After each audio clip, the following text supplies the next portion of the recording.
Entre le Ghana et la Côte d'Ivoire, ils produisent les 2/3 du cacao mondial.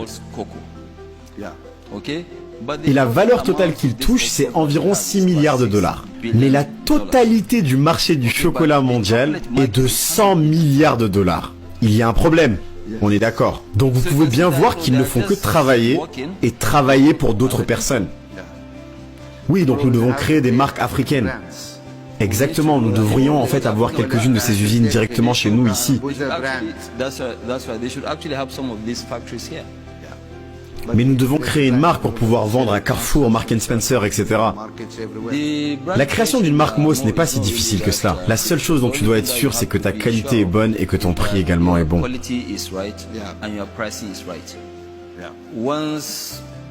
Une fois que tu as ça, personne ne regarde là où ça a été manufacturé. Parce que vous savez, la majorité des chaussures que vous achetez en Italie ne sont pas fabriquées en Italie. Et spécialement aux États-Unis, par exemple. Oui, les États-Unis ont arrêté de fabriquer. Ils se sont dit, la Chine fait tout maintenant, nous on achète. Vous savez, le riz au Nigeria, avant nous avions l'habitude de seulement faire une seule récolte par an. Et maintenant nous en faisons 2. Nous avions l'habitude d'avoir 1 ou 2 tonnes par hectare. Et maintenant nous avons des variétés que nous avons importées qui nous permettent d'avoir jusqu'à 8 tonnes par hectare. Donc une fois que vous avez tout ça, justement, cela va permettre de se rendre compte que l'agriculture, ce n'est pas un business pour pauvres. Tu peux en fait devenir riche beaucoup plus vite dans l'agriculture que dans n'importe quel autre business.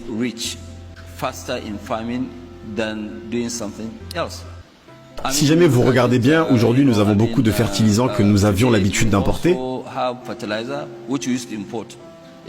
Donc ces types de fertilisants, maintenant nous avons des laboratoires que nous allons pouvoir tester et qui vont pouvoir te dire de quel type de fertilisant tu as besoin.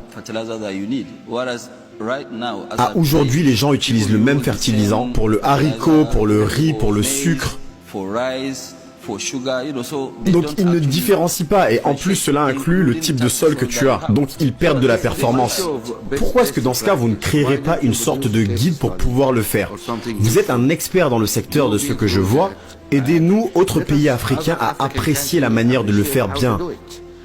Parce que nous avons besoin de repliquer ce que vous avez fait là-bas. Ou est-ce que vous voulez tout faire tout seul? Non, pas du tout. Dans ces cas-là, pourquoi est-ce que vous ne nous donnez pas les moyens de pouvoir dire aux gens, voilà comment est-ce qu'il faut le faire? Eh bien, Mo, vous savez, quand vous regardez bien, c'est pour cela que je voyage énormément dans différentes zones.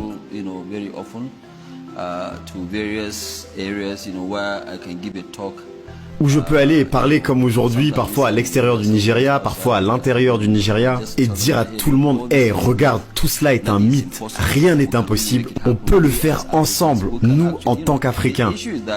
Tout d'abord, ce que nous devons comprendre, c'est que dans tous les pays du monde, que ce soit la Corée du Sud, le Japon, les US, toutes ces économies ont été construites par leur propre indigence. Donc si jamais nous ne guidons pas en Afrique, l'agriculture a été la base de la variété de beaucoup de ces pays dont vous citez. Et ce n'est pas quelque chose de dépassé comme les gens le pensent. Non, ce n'est pas dépassé du tout.